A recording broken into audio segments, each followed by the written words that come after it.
పరమగీత గ్రంథము మొదటి అధ్యాయము. మనం 11 చదవాలి. 11, 12, 13. వెండి పువ్వుల గల బంగారు సరములు మేము నీకు చేయింతుము. రాజు విందుకు కూర్చుండి ఉండగా నా పరిమళ తైలపు సువాసన వ్యాపించెను. నా ప్రియుడు నా రొమ్మున నుండు గోపరసమంతా సువాసన గలవాడు. ప్రార్థన చేద్దాం. ప్రేమ కలిగిన మహాపరిశుద్ధుడా, ఆశ్చర్యకరుడా, నీకు వందనాలు. ఇదిగో ప్రభా, ఈ యొక్క రాత్రికాల వేళ శుక్రవార ఆరాధనలో ఇంతవరకు పాటల ద్వారా నిన్ను నీ నామాన్ని స్తుతించాము, ఆరాధించాము. ఇప్పుడైతే నాయన పరమగీత గ్రంథము ధ్యానిస్తూ మొదటి అధ్యాయాన్ని వచనాలు వెంబడి వచనాలు ధ్యానిస్తున్నాము. కాబట్టి 11, 12, 13 వచనాలలో ఉన్న ఆత్మీయ భావము, మా ఆత్మీయ జీవాహారము మీరు మాకు అనుగ్రహించి ప్రత్యక్షపరచి, నీ దాసుడు వట్టివాడి ప్రభా నీవే మాకు బయలుపరిచి మా అందరితో మాట్లాడి నాయన మమ్మల్ని ఆత్మీయ సంతృప్తి, ఆత్మీయ జీవితంలో ఒక మెట్టెక్కడానికి మీ సహాయం చేయండి. మేము తిరిగి వెళ్ళినప్పుడు నిండైన దీవెన ఆశీర్వాదములో మేము పొందుకొని వెళ్ళడానికి సహాయం చేయమని మహిమంతా మీరు పొందుకుని యేసు నామమున ప్రార్థిస్తున్నాం తండ్రి, ఆమేన్. దేవునికి స్తోత్రం. హల్లెలూయా, హల్లెలూయా. ప్రియా దేవుని బిడ్డలారా, ఇక్కడ 11వ వచనములో బహుశా మీరు కొంతమంది 2-3 వారాలు రాలేదు. మొదటి అధ్యాయం మొదటి వచనం నుండి అలా చెప్పుకుంటూ 9-10 వచనాలు కూడా చెప్పడం జరిగింది. ఇప్పుడైతే 11వ వచనాన్ని మనము అర్థం చేసుకుంటున్నాం, ధ్యానిస్తున్నాం. వెండి పువ్వులు గల బంగారు సరములు మేము నీకు చేయింతుము. దేవుని స్తోత్ర, హల్లెలూయా. వెండి పువ్వులు గల బంగారు సరములట. బంగారు సరములంటే ఇంకేం లేదు, ఆభరణాలే, ఏవో గొలుసులు, నక్లెస్లు లాంటివి. ఏంటట, దేంతో చేయిస్తారట? బంగారు సరములు. దాని డిజైనింగ్ ఏంటట? వెండి పువ్వులు గల బంగారు సరములు మేము నీకు చేయింతుము. దేవుని స్తోత్రం, హల్లెలూయా. పిల్లరా, ఈ యొక్క ఆభరణాలన్నీ కూడా సూలమితి సంఘ కన్యక ధరించుకోవడానికి, అలంకరించబడ్డానికి. గుర్తుంది కదా, ఆ 10వ వచనం కూడా ఆభరణముల చేతని చెక్కిళ్ళు, హారముల చేతని కంఠ శోభిల్లుచున్నది అని కిందటి వారాన్ని చెప్పుకున్నాం. కంఠము శోభిల్లుట అంటే కంఠభూషణము, కర్ణభూషణము, దాని భావం ఏంటి అనేది గత వారంలో మనము చెప్పుకున్నాము. కనుక సూలమితి కన్యక అలంకరించుకునే ఆభరణాలు, దాని యొక్క ఆత్మీయ అర్థం ఏంటి అనేది చెప్పుకుంటున్నాం. ఇక్కడ 11వ వచనంలోనైతే వెండి పువ్వులు గల బంగారు సరములు అన్నారు. అది ఆభరణమే, వెండి పువ్వులతో ఉన్నటువంటి బంగారపు ఆభరణం. ఒక గొలుసు, ఒక నక్లెస్ అనుకోండి. ఇది ఇక్కడ వెండి మరియు బంగారము అనే మాటను ప్రత్యేకించి వాడబడింది. వెండి పువ్వులు, అసలు వెండి అనగా విమోచనకు సాదృశ్యం. ఏంటండి? వెండి విమోచనకు సాదృశ్యం. తర్వాత బంగారు సరములు. బంగారు అంటే దైవత్వానికి సాదృశ్యం. గుర్తుందా మీకు? 3 జ్ఞానులు బంగారు సాంబ్రాణి పోలము అర్పించారు.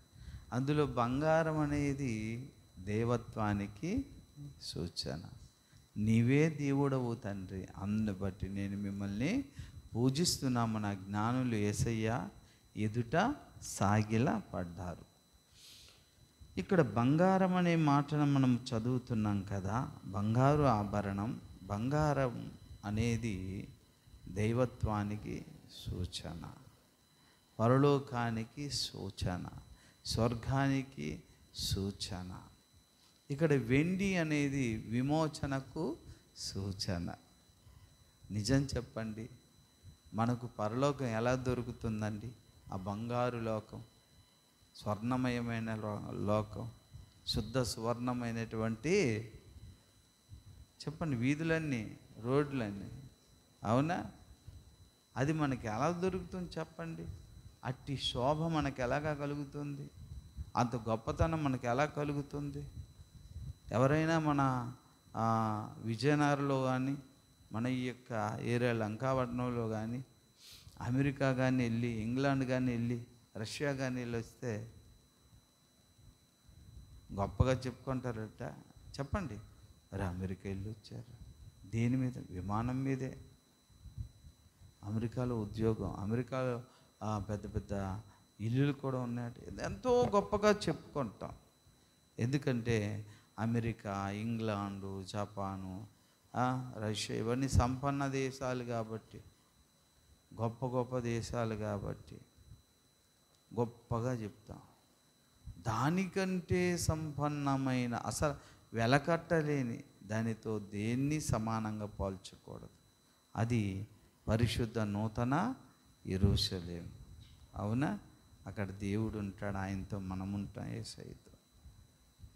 అట్టి భాగ్యం ఆ బంగారు లోకానికి నీకు నాకు అర్హత ఎలా కలిగింది? నువ్వు మర్చిపోవద్దు. ఎందుకంటే వెండి అంటే విమోచన, క్రీస్తు రక్తము ద్వారా మనం విమోచించబడి పరలోక రాజ్యానికి ఏమవుతున్నాము? వారసులవుతున్నామన్న సంగతి నువ్వు మరచిపోవద్దు. ఈ రోజున నీకు అలంకారంగా, అందంగా, సుందరంగా తయారవడానికి కారణం ఏంటో తెలుసా? ఆ వెండి అంటే విమోచన, క్రీస్తు రక్తము ద్వారా విమోచించబడి ఉన్నాము కాబట్టి మనకు ఆ ఘనత వచ్చింది. హల్లెలూయా! ఏ ఘనత? పునాదుల గల పట్టణం, నూతన యెరూషలేం. ఆ యొక్క పట్టణపు పునాదులు ఎలాగున్నదటండి? 12 రత్నములు. ఏమయ్యా, మరచిపోయారా? 12 రత్నములండి. వజ్రం కొనుక్కోగలరా మీరు? కొనగలం ఒక వజ్రం? అలాంటిది పునాదులట, 12 రకాల వజ్రాలు. అది శ్రేష్టమైన. అసలు అలాంటి వజ్రం భూమి మీద ఒకటి కూడా లేదు. అసలు ఆ వజ్రమే వేరు ఇంకా. కాబట్టి అటువంటి వజ్రాల పునాదులతో కట్టబడినటువంటి ఆ పట్టణములో నీవు నేను ఉంటే ఎంత ఘనతండి. అమెరికాకి వెళ్ళి వచ్చిగానే కాలర్ ఎగరేసుకొని అమెరికా వెళ్ళి వచ్చామండి, మా అల్లుడు అమెరికాలో ఉంటాడండి, మా కొడుకు అమెరికాలో ఉంటారండి, ఉద్యోగం అండి, వెళ్ళొస్తుంది, ఎంత గొప్పగా చెప్పుకుంటాడు. అరే, దానికంటే అసలు ఊహించలేని ఎన్నో రెట్ల ఘనత ఈ రోజున, ఎవరికి లేని ఘనత ఈ రోజున యేసయ్య తన మహోన్నతమైనటువంటి రక్తము కార్చి నిన్ను నన్ను వెలపెట్టుకొని విమోచించడం ద్వారా కలిగింది. హల్లెలూయా, హల్లెలూయా. ఆ భాగ్యం దేవదూతలకు రాలేదు. నూతన యెరూషలేములో ఉండే భాగ్యం,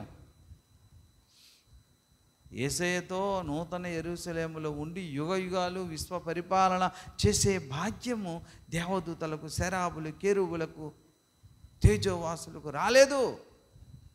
రాలేదు. మనకెలా కలిగిందంటే విమోచన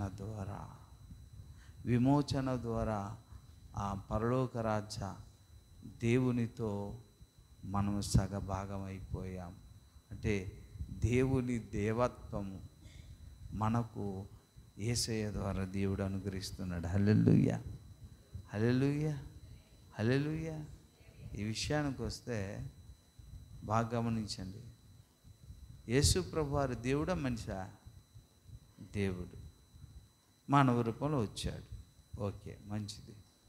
అయితే తనలో సగ శరీరం ఎవరు? సంఘం. అవునా? యేసయ్య దేవుడు, సంఘమేమో మనిషి. అందుకే దేవుడు ఏం చేస్తున్నాడు తెలుసా? మనల్ని దైవములుగా మార్చేస్తున్నాడు ఆయన. హల్లెలూయా. అర్థమైందా మీకు? యేసయ్య దేవుడు, తనలో మనం సగభాగం అయితే ఆయన దేవుడు, మన మనిషి నథింగ్. ఇంకా అక్కడ తీసుకెళ్ళిపోయి ఏం చేస్తున్నాడండి? దైవములుగా తానే మనల్ని మార్చేస్తున్నాడు. హల్లెలూయా. అందుకే మీరు దైవములని లేఖనం చెప్పుచున్నదని మీరు ఎరుగరా అని యోహాను సువార్తలో అన్నాడుగా. అది ఎంత భాగ్యం అండి. అర్థమైందమ్మా? మట్టి నుండి మహిమలోకి, ఆ మహిమలో తనలో సమరూపముగా మనల్ని మార్చేస్తున్నాడు. ఎంత ధన్యత అండి. హల్లెలూయా. అట్టి భాగ్యము మనకు అనుగ్రహిస్తున్నాడు ఆయన. అట్టి ధన్యత మనకి ఎలా వచ్చిందంటే, యేసుక్రీస్తు వారి యొక్క రక్తము ద్వారా కడుక్కొని విమోచించబడ్డాము గనుక అది జ్ఞాపకార్థంగా నీకు ఎప్పుడు ఉండాలి నీ మెడలు. ఈ గతి, ఈ స్థితి నాకు ఎలాగా? యేసు యొక్క కృప ద్వారా, ఆయన రక్తము ద్వారా విమోచించబడ్డాను కాబట్టి ఈ స్థితి నాకు వచ్చింది అని ఎన్నడూ మర్చిపోకుండా ఆహారంలో దాన్ని ధరించుకోవాలి. ఇప్పుడు హల్లెలూయా. జ్ఞాపకం ఉంచుకోవాలి. హల్లెలూయా. అర్థమైందండి? అది ఇంకా అక్కడ 12వ వచనంలో చూసినట్లయితే, రాజు విందుకు కూర్చొని ఉండగా, రాజు ఎక్కడ కూర్చున్నారనండి? విందుకు కూర్చుండగా నా పరిమళ తైలపు సువాసన వ్యాపించెను. రాజు విందుకు కూర్చున్నాడట. ఆయన పక్కన ఈమె కూడా ఉంది. ఉండేసరికి పరిమళ తైలపు సువాసన వ్యాపించిందట. ఆమె పరిమళ తైలపు సువాసన. అర్థమవుతుందండి? బాగా గమనించండి. ఈమె యొక్క పరిమళ తైలపు సువాసన.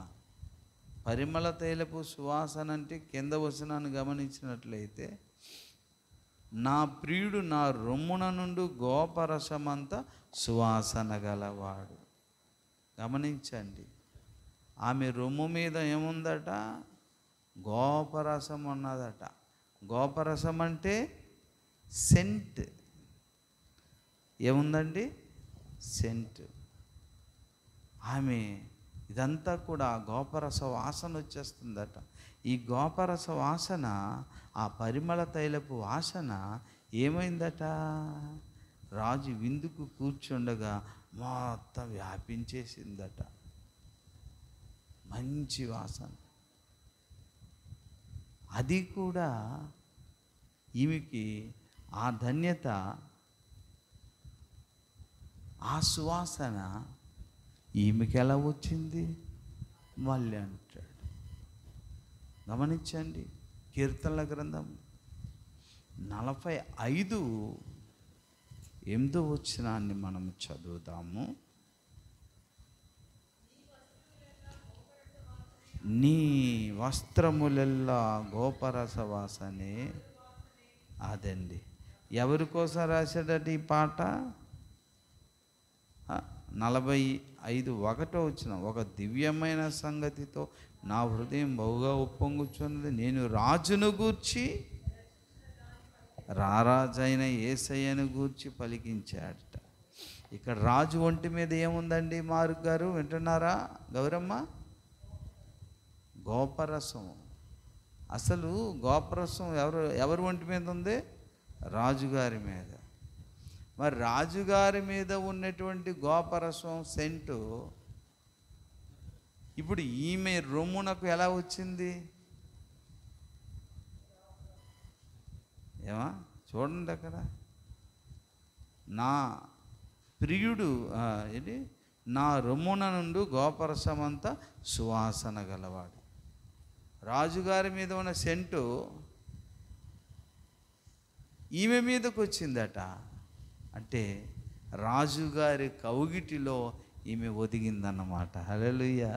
తల్లి ఒడిలో పవలించే బిడ్డవానే, తండ్రి నీ ఒడిలోని ఒదిగితినయ్యా. తల్లి ఒడిలో పవలించే బిడ్డవోలేనే, తండ్రి నీ ఒడిలోని ఒదిగితినయ్యా.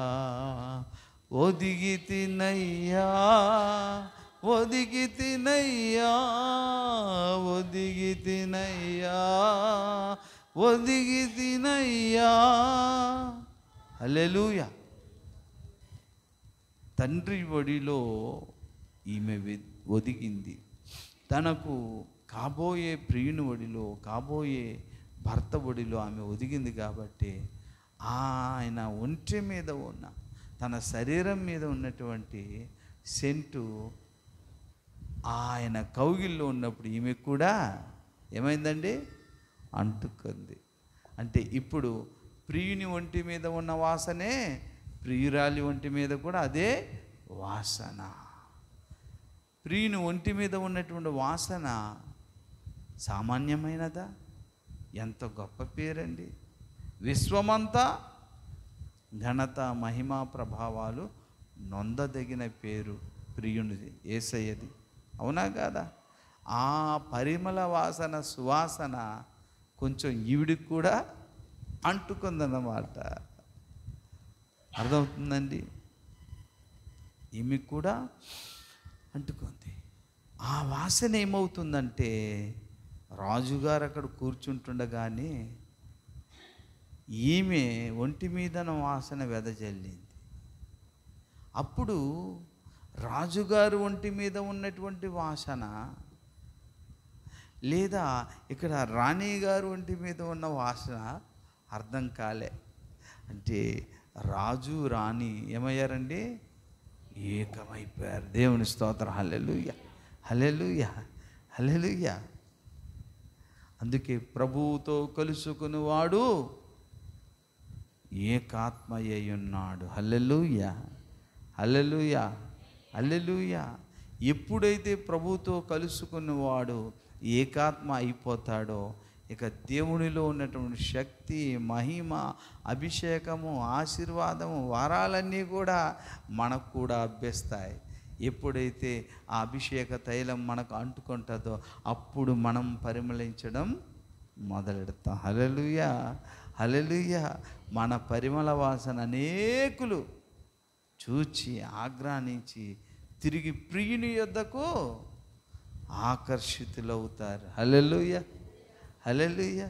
ఇదేట్రా మొన్న దొంగ ఈడు ఎలా మారిపోయాడేటి? అవును, దొంగనేమన్నా నా ప్రియుడైన యేసయ్య దగ్గర వెళ్ళా, తండ్రి ఒడిలో పడుకున్నట్టుగా పడుకున్నా. ఆయన ఆదరించాడు, ఓదార్చాడు. పైపొచ్చి ఏమైందో తెలుసా? ఏమైందో తెలుసా? తన తల మీద పోయబడిన అభిషేక సువాసన తైలము నా నెత్తి మీద పడి కూడా ఇప్పుడు నేను కూడా మంచి క్రియలే చేస్తున్నా.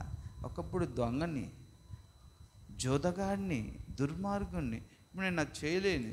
ఎందుకంటే ఆ దుర్వాసన ఎప్పుడో పోయింది, సువాసన ఇప్పుడు మొదలైంది. ఈ సువాసన నా వలన కలిగింది కాదు, నా ప్రియుని కౌగిటిలో నేను ఉన్నప్పుడు ఆయన నుండి నాకు అంటిన సువాసన. హల్లెలూయా, హల్లెలూయా, హల్లెలూయా.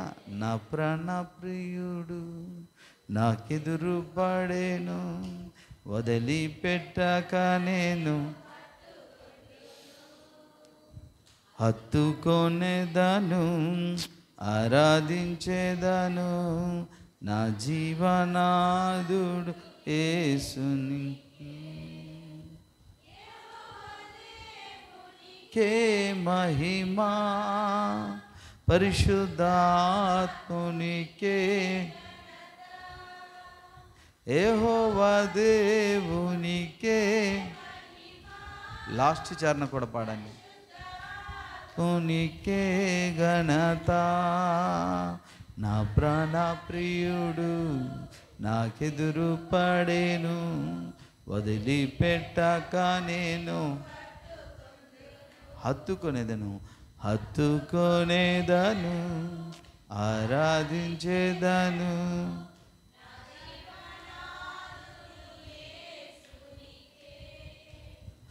అతని కౌగిటనే చేరేదను, అతని రొమ్మున ఆనుకొనేదన్. అతని కౌగిటనే చేరేదను, అతని రొమ్మున ఆనుకొనేదన్. మహినీయుడు వస్త్రములెల్లను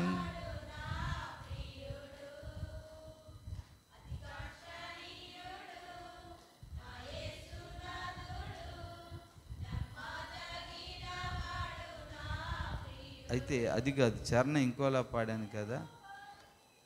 గొప్ప రసంబుతో పరిమళ వాసన నిచ్చుచున్నది అని రాశాను. పాట ఉందా? పాట ఉంటుంది లేదా? నా ప్రాణ ప్రియుడు ఉందా? ఏ రాసుకున్నానంటే, అతని పదవులు పద్మముల వలె, అతని గువ్వల వలెను,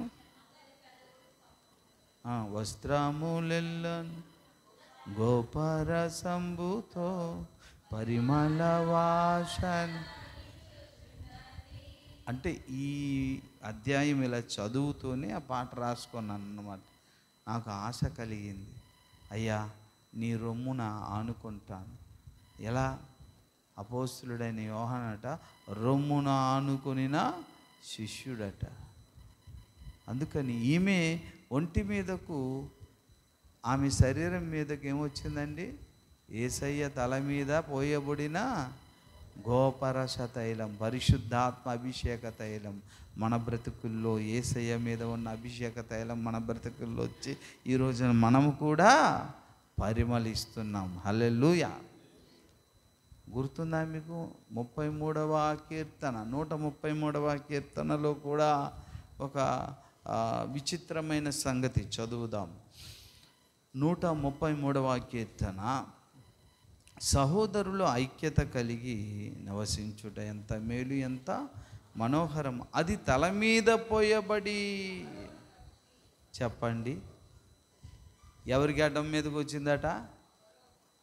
ఎవరి గడ్డం మీదకి వచ్చిందట? ఎస్. ఎవరి తల మీద పోయబడిందట? కాదు, అందరూ అనుకునేది అదే. అందరూ అనుకునేది అదే.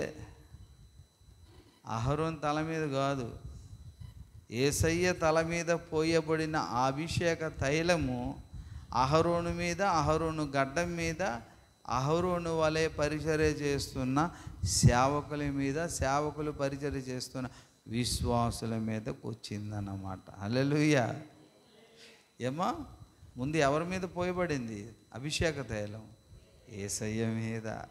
ఆయన మీద పోయబడిన తైలము ఎందుకు మన మీదకు వచ్చింది అంటే, మనం ఆ శిరస్సుకు అతుక్కొని హత్తుకొని ఉన్నాము గనుక. హల్లెలూయా, హల్లెలూయా. అందుకేనండి మనం బ్రతుకుతున్నాం, అందుకేనండి మనకు విలువ, అందుకేనండి మనకు ఘనత. ఈ పరిమళ తైలపు సువాసనట ఏమైందట? వ్యాపించనట, వెదజల్లిందట. ఉందా లేదా? లేఖనం చూసావా? వ్యాపించుట. అందుకని ఏం చేస్తారట? ఈ దేవుని ఆత్మచేత అభిషేకించబడి చేసిన పరిచర్యను బట్టి ఈ రోజున భూమి మీద ఉన్న సంఘానికి ఎంతో ఘనత. భూమి మీదే కాదండి, సర్వ విశ్వములోనూ రాబోయే అనంత యుగాలలో కొత్త సృష్టిలో ఉన్నటువంటి, ఒక వరుసగా చెప్పాలంటే మనము సృజించబోయేటటువంటి కొత్త వ్యక్తులు, మన బిడ్డలు, కుమారులు, వాళ్ళందరూ ఏమో అంటారట? సామెతల గ్రంథం 31, ఆ పరిమళ వాసన ఎంతవరకు వెళ్ళిపోతుందో చూడండి. అనంత యుగాలలోకి వెళ్ళిపోతుంది, రాబోయేటటువంటి భవిష్యత్తు యుగాలకు కూడా వెళ్ళిపోతుంది. ఎంత అద్భుతమైన విషయము. సామెతల గ్రంథం 31:28. ఆమె కుమారులు లేచి ఆమెను ధన్యురాలందరూ. చాలామంది కుమార్తెలు పతివ్రత ధర్మమును అనుసరించున్నారు, కానీ వారందరినీ నీవు మించిన దానవని ఆమె పెనిమిటి అంటారు, ఆమె యొక్క కుమారులు అంటారు. దేవుని స్తోత్రాలు. హల్లెలూయా. ఇప్పుడు చెప్పండి, నిజంగా ఆ పరమగీతము 1వ అధ్యాయం 11, 12, 13 చూసారా? నా పరిమళ తైలపు సువాసన ఏమైందట? వ్యాపించి. ఎక్కడికి వ్యాపించింది? అనంత విశ్వములోకి, అనంత లోకాల్లోనికి వెళ్ళిపోయిందండి. ఇదేంటి ఈమెలో ఇంత గొప్పతనం? అరే బాబు, ఆ గొప్పతనం రావడానికి నేనేమీ కారణం కాదు, అంతా ఆయనే. ఏమీ లేదు నాయందు అతిశయించుటకు, నా అతిశయం నీవే యేసయ్యా. యేసయ్యా, యేసయ్యా, యేసయ్యా, యేసయ్యా. హల్లెలూయా. ప్రియులారా, ఆ ఘనత, ఆ అతిశయము, ఈ సువాసన యేసయ్య ద్వారా మన బ్రతుకుల్లో ఆయన చేసిన కార్యమును బట్టి మనకు ఘనత తప్ప మనం చేసిందేమీ లేదు. ఈ కార్యములను చాలా ఇంట్రెస్ట్గా దేవదూతలట తొంగి గోరుతున్నారట. ఒకసారి చూద్దామా? బహుశా పేతురు పత్రికలో ఉండొచ్చు. పేతురు రాసినటువంటి పత్రిక చూడండి.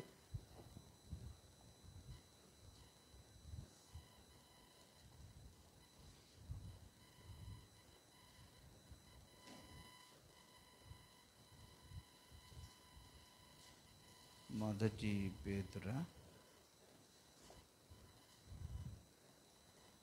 ఈ కార్యములను దేవదూతలు తొంగి చూడగోరుచున్నారన్న మాట ఎక్కడ? బహుశా తిమోతికి రాసిన పత్రిక ఉంటుంది, మనం బాగా అప్పుడప్పుడు చూసింది.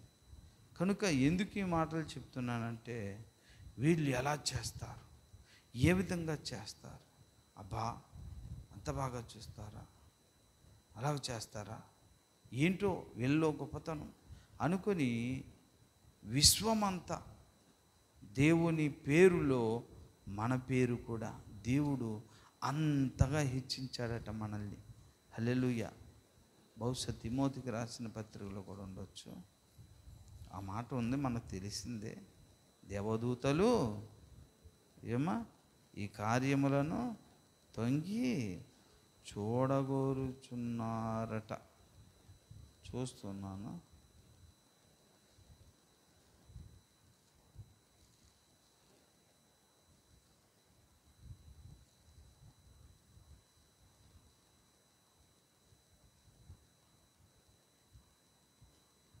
సరే చూద్దాంలే, మనకు తెలిసిందే కదా.